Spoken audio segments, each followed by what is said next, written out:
నమస్తే మిత్రులారా, నేను మీ జర్నలిస్ట్ రమేష్ని. తెలంగాణ రాష్ట్రంలో వరదలు వచ్చాయి, వాగులు పొంగాయి, సముద్రాలు వచ్చి రాష్ట్రాన్ని కొట్టుకుపోయాయి.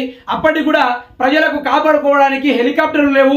రాష్ట్ర ప్రజలు ఆగమైతా ఉంటే వారిని రక్షించడానికి ఈ ప్రభుత్వం కొసరంతా కూడా ఇంట్రెస్ట్ చూపెట్టలేదు. మరి వీళ్ళు తిరగడానికి నల్గొండకు పోవడానికట హెలికాప్టర్లో పోయాడట. ఎవరయ్యా అది?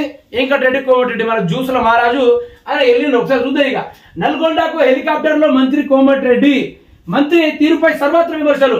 స్వల్ప దూరాలకు సైతం హెలికాప్టర్ అనే ఆగ్రహం. ప్రజాధనం వృధా అవుతుందని మండిపాటు. తరచూ అప్పుల్లో ఉన్నామని చెప్పే సీఎం రేవంత్ మంత్రుల వృధా ఖర్చులపై ఏం చెప్తారని నిలదీత. ఇక నిలదీత ఇక్కడ అసలు ముచ్చట్టు మర్చి అసలు రాసులు మర్చిపోయారు. ఇక్కడ ప్రజల్ని కాపాడడానికి హెలికాప్టర్ లేవని చెప్పిండే. రాష్ట్రాన్ని నడపాలంటే బడ్జెట్ లేకుండా మేము మొత్తం పాయింట్లు వేసుకోవాల్సింది పోయి చెడ్డీలు వేసుకొని తిరుగుతున్నాం కదా అని ప్రకటనలు ఇచ్చిండే.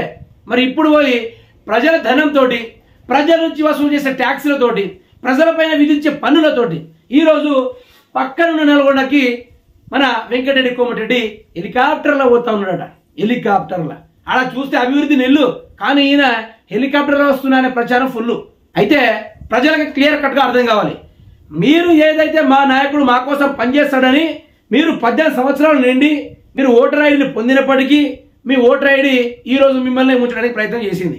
మీ గురించి 1% కూడా ఈ ప్రభుత్వం పనిచేయడానికి ఇంట్రెస్ట్ చూపెడతలేదు. ప్రజలు వరదలకు కొట్టుకుపోతూ ఉంటే ఎవడైనా వచ్చి కాపాడుతాడని బిక్కు బిక్కు అనుకుంటూ చెట్లను పట్టుకోనో, తుమ్మల్ని పట్టుకోనో, తాళను పట్టుకొని ఆ యొక్క వరదల ఊగిసలాడుతూ ఉంటే మరి ఆ రోజు కాంగ్రెస్ ప్రభుత్వము ఒక హెలికాప్టర్ లేదని ఎన్డీఏ వాళ్ళని ఆదేశించాము, ఆర్మీ వాళ్ళని ఆదేశించాము, ఇటు నేవీ వాళ్ళని ఆదేశించాము.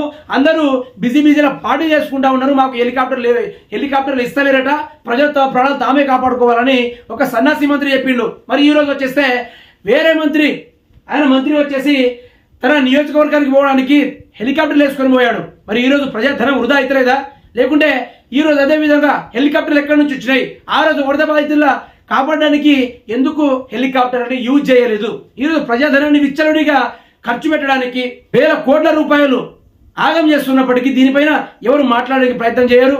రేవంత్ రెడ్డి పదే అప్పుల్లో ఉన్న నన్ను కొంచెం చూడండి, నేను కొంచెం సర్దుకుంటున్నా, నేను కొత్త సంసారాన్ని స్థాపించిన, టీఆర్ఎస్ అంత దోచుకున్నది, లంకె బిందెలు తీసుకుని ఆయన వెళ్ళిపోయాడు. ఇక్కడ చూద్దామంటే ఏమి లేదు, నేను సర్దుకోవాలి, ప్రజలను అర్థం చేసుకోవాలని చెప్పి 100 రోజుల్లో ప్రజల్ని బొందబెట్టి ఈరోజు నానా నాటకాలు ఆడుకుంటూ వేల కోట్ల రూపాయలు ప్రజాధనాన్ని ఖర్చు చేసుకుంటా వేరే ప్లేస్లో తిరుగుతున్న ఈరోజు ఈ సన్నాసి ముచ్చట్లకు తగ్గట్టు ఈ వెంకటరెడ్డి కోమటిరెడ్డి హెలికాప్టర్ పోయి తిరగడానికి వేల కోట్ల రూపాయలు ప్రజాధనాన్ని వృధా చేస్తూ ఉంటే ఇప్పుడు రేవంత్ రెడ్డి దీని గురించి ఎందుకు మాట్లాడలేదు?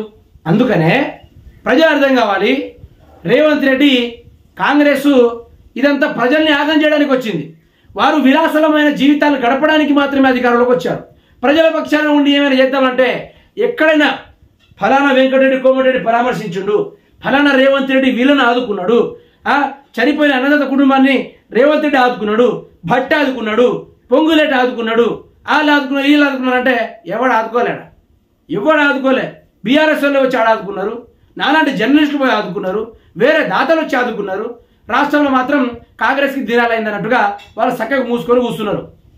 ప్రజలారా, వేల కోట్ల రూపాయలు, కోట్లలో వసూలయ్యే పైసలు ఏం చేస్తూ ఉన్నారు? మొన్న సమ్మక్క సాగే కోట్లలో ఇన్కమ్ వచ్చింది. ఆ డబ్బులు ఏం చేసిండ్రు? రాష్ట్రం పైన ప్రతి కుటుంబం పైన విధించే పన్నుల పరంగా రోజుకు కోట్లలో వసూలు అవుతున్న ఆ కోట్ల రూపాయలు వీళ్ళేం చేస్తూ ఉన్నారు? హార్డ్కోర్ నుంచి, ఆర్బీఐ నుంచి, వేరే కంపెనీల నుంచి వేల కోట్ల రూపాయల అప్పులు తీసుకొచ్చి మూటలు మూసుకొచ్చిన ఆ పైసలు ఏం చేస్తూ ఉన్నారు? ఏ టైంలో రైతు బంధు ఇచ్చిండా? పూర్తి స్థాయిలో రుణమాఫీ చేసిండా? లేకుంటే మొత్తానికి ఏదైతే రేవంత్ రెడ్డి మహిళలకు 2500 ఇస్తానో అది ఇచ్చిండా? ఏమి ఇచ్చిండా అంటే ఆడ ఊసిపడా